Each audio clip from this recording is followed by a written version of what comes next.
Hey y'all, my name is Nika, naturally Nika. I am a mom of four. I am a wife to a wonderful husband. We've been married now for 14 years. This coming March will be 15 years. Um, every now and then you may see me looking down.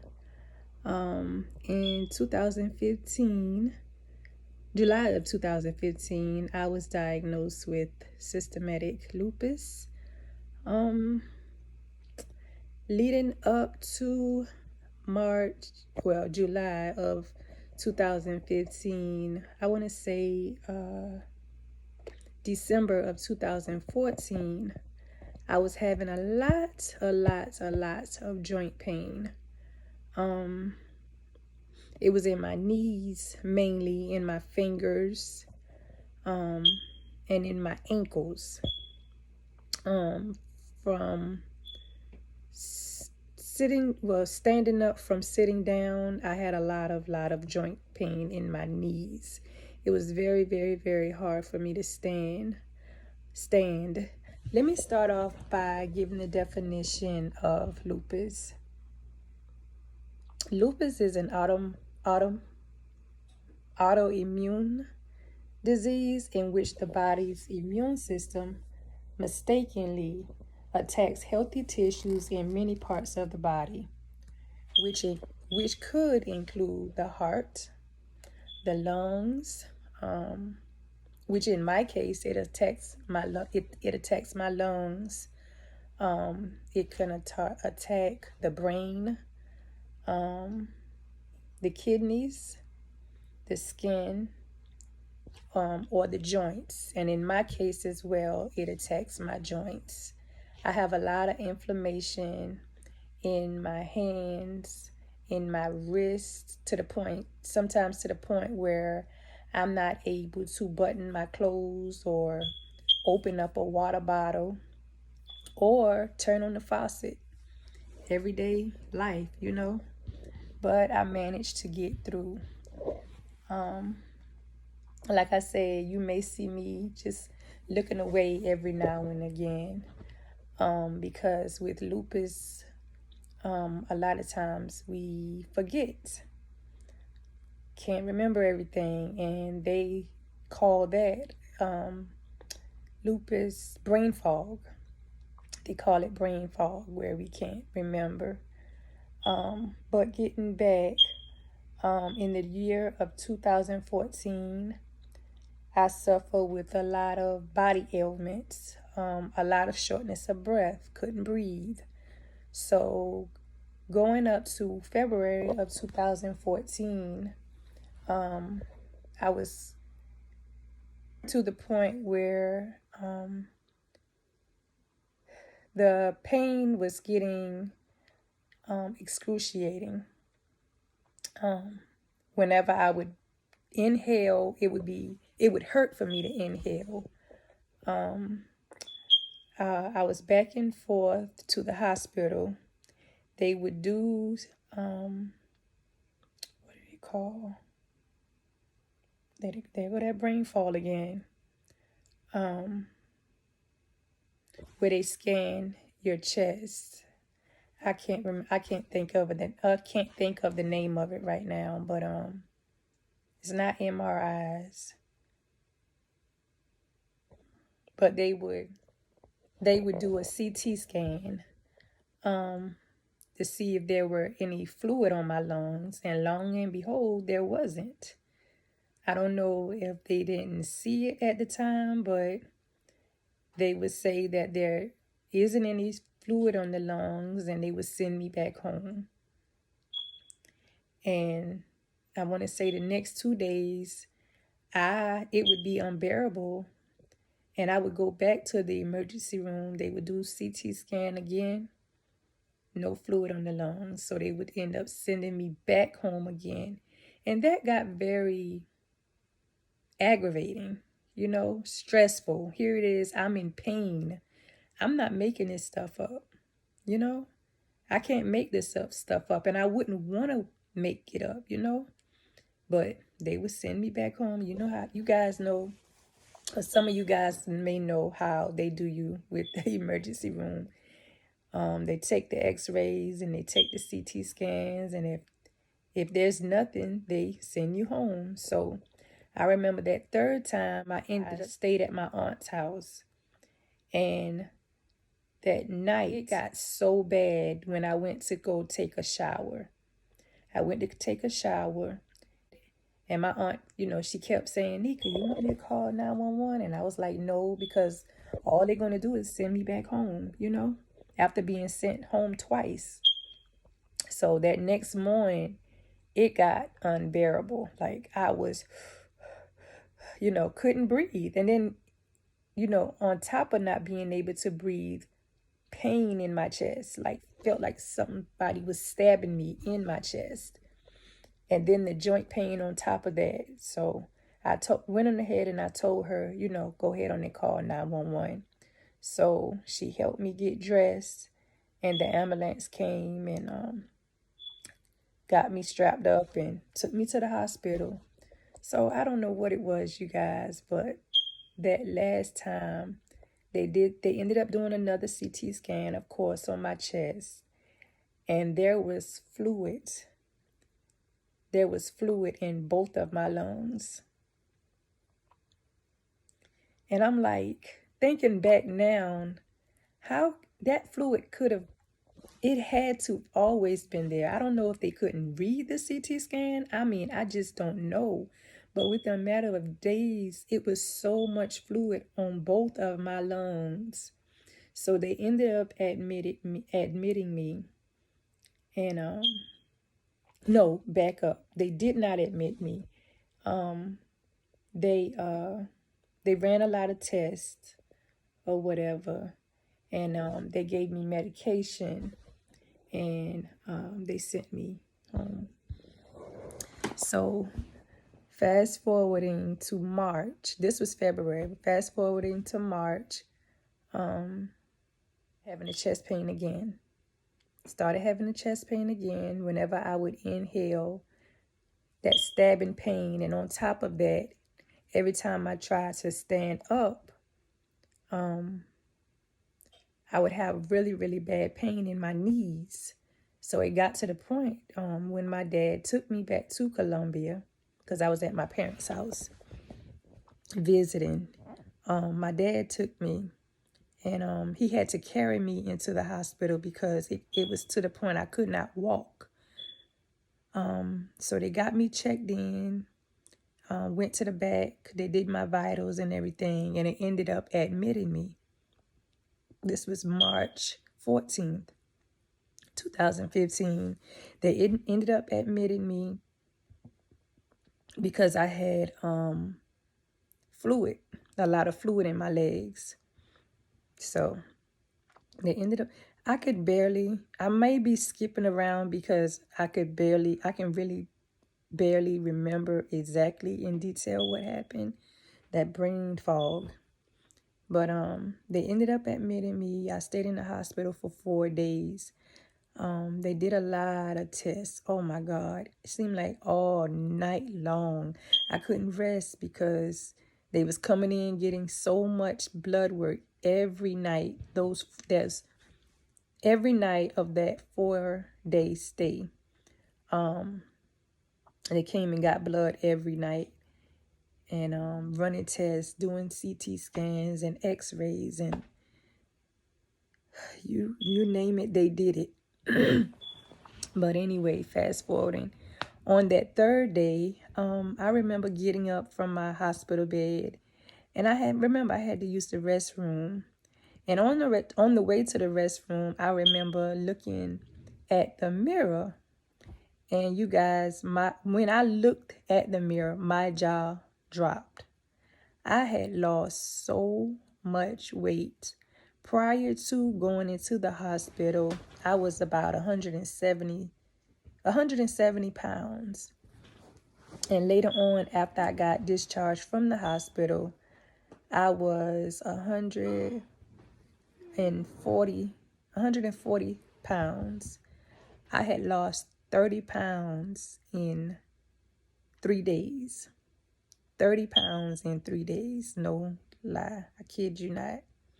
But anyway, so moving on that fourth day, before I was discharged, my doctor came into the room and they did not exactly diagnose me with lupus on that day. That day, they diagnosed me with undifferentiated connective tissue disease, something I never heard of. So, of course, I pulled out my phone and searched it on Google. So I went, and then before I left to go home, they gave me a packet, and I say about 6 or 7 sheets out of that package. They was basically explaining to me what undifferentiated connective tissue disease was, and also what lupus was. And they gave me, like I said, they gave me that packet, and 6 or 7 sheets out of the packet were a list of things that I should stay away from eating. And I mean, they had ketchup on there, they had salad dressing on there, they had barbecue sauce on there, they had milk. I'm like, just looking at this list, like, what can I eat? You know? All the things that I love to eat, I couldn't. They told me that I shouldn't eat and that I, should stay away from. So, getting out the hospital, I didn't really have an appetite anyway.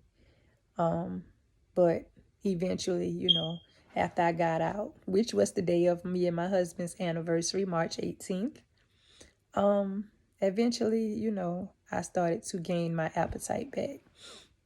So I had another doctor's appointment with my primary care physician. And on that visit, I want to say that on that visit, like I said, they were still saying it was the connective tissue, undifferentiated connective tissue disease. But she also was saying that it may be lupus. She felt like it was lupus, but she didn't really want to actually diagnose me with lupus. So she ended up referring me to a rheumatologist. And a rheumatologist studies people with lupus or people that have arthritis. And also she referred me to a pulmonologist because, as I stated before, I was having a lot of problems with my lungs, a lot of fluid on the lungs. So she ended up referring me to the rheumatologist, and the rheumatologist did a lot of tests. God, I thought I had a lot of tests done at the hospital. It was nothing compared to the tests that were done with my rheumatologist. And she ended up finally diagnosing me with SLE. I don't know if I didn't really know how to feel. It was like a sense of relief because here it is. I'm having all these problems going on with me, all these symptoms going on with me, and I'm not really knowing what was going on with me. So it was more like a sense of relief because finally, here it is. I finally have my diagnosis. Still not really understanding, what lupus is. So I went home and everything like that. And I would have my moments, where I would get really depressed. I remember laying in bed, just crying,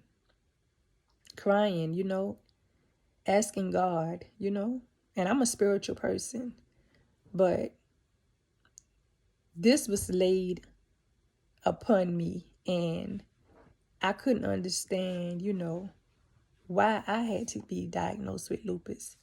It's from what I know, it's not hereditary. Nobody in my family have lupus. Nobody in my family have had lupus.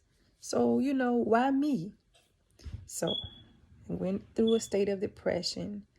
So then I ended up calling my mom, and I was crying on the phone and, telling her and asking her, why me? Why me? I have 4 beautiful children. And it was almost the way Google would, kind of put it. It almost was like a death sentence, because people, have died from lupus. Some people have lived or are living with being diagnosed with lupus. So I just didn't really know how to feel. All these thoughts were coming into my head, looking at all these medications that I have to take. Because, with lupus, depending on what it affects, you have to take a lot of medication. I remember when I first got diagnosed with lupus, I was on 15 different medications. And to me, that is mind blowing, because here it is, before being diagnosed with lupus, I was a pretty healthy young lady, very, very healthy young lady, no problems, none of that. So to be diagnosed with this disease, and on top of that, you telling me that I have to take this medication to survive? Like, what? I really could not wrap my head around that. So there was a lot of days where there were a lot of tears, you know. But I remember being on that phone with my mom that day, and she told me, she said, Nika, you don't have to worry about anything, because I'm here no matter what. Everything's going to be okay. And to hear that coming from my mom, it was like everything everything. And that's another thing. It's good to have a good support system, whether it be your spouse, your friend, special friend, family members. It's good to have that support system. And I really thank God for that. But in the beginning, I really didn't have that support system coming from my husband, because he didn't understand. He never heard of lupus, number one, and he didn't understand. So a lot of days, I would be in a lot of pain, a lot of times can't get out of bed, and he would blame me. Believe it or not, he would blame me, because he thought that I was putting on,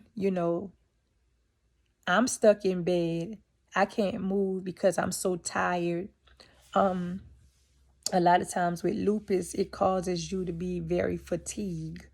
And I was fatigued a lot of days, a lot of days. And he thought that I was just making it up. I'm like, I wouldn't wish this upon nobody. Why would I make this stuff up? I'm not making this up.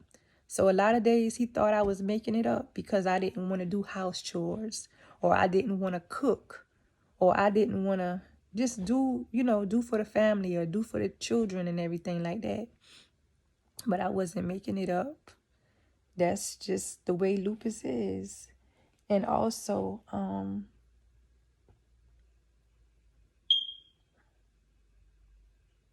with lupus, some may have chest pain.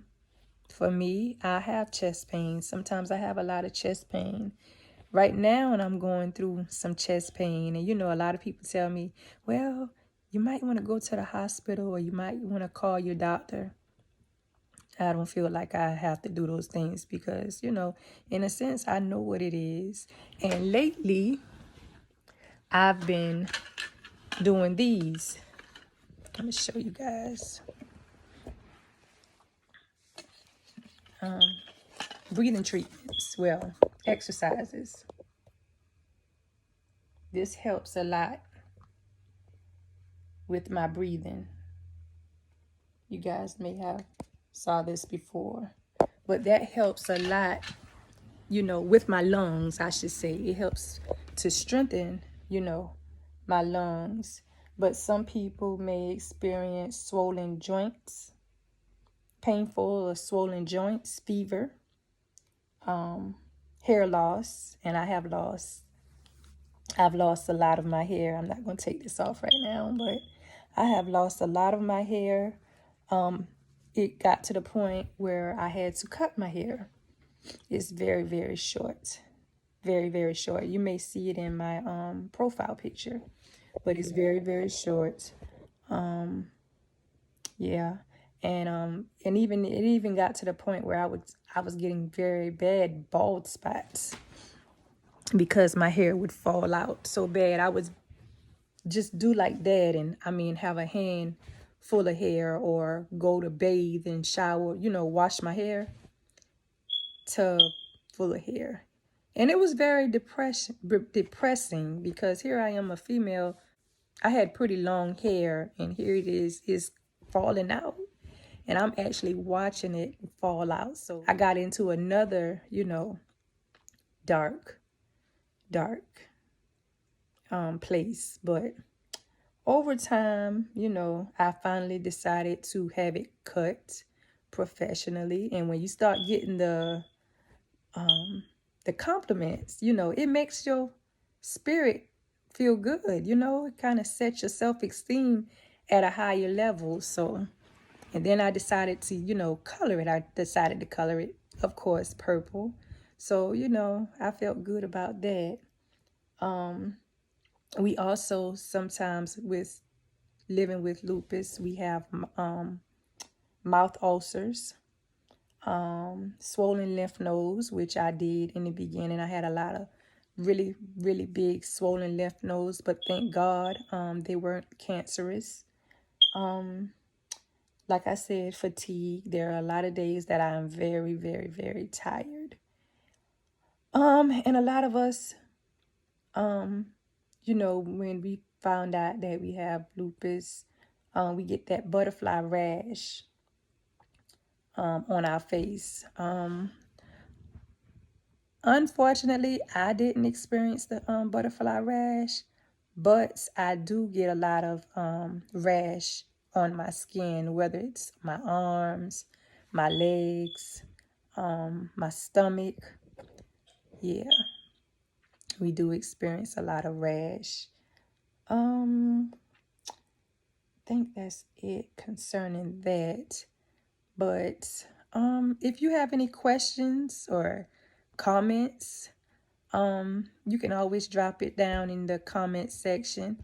And also, I know I'm kind of all over the place, but getting back to my medications, right now I am on methylprednisone. That is a steroid that controls my chest pain.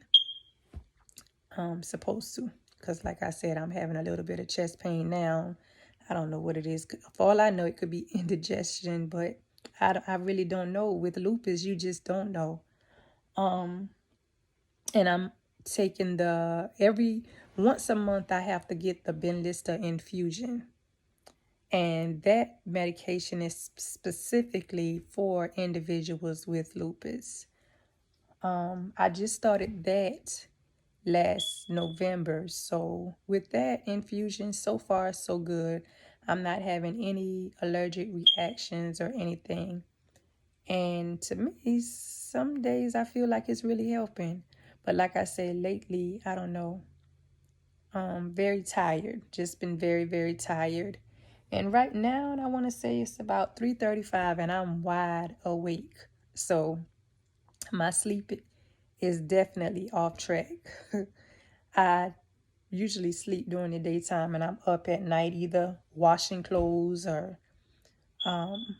when I'm able to do it, washing clothes or cleaning the bathroom, or, cleaning the kitchen, tidying up the kitchen, something. I'm always trying to keep myself busy, or just either, watching other YouTubers. But I think that's it for now. Excuse me. But this is my first video. I hope you guys enjoyed the video. I want to get to know each and every one of you. And thank you for watching. You guys have a good night.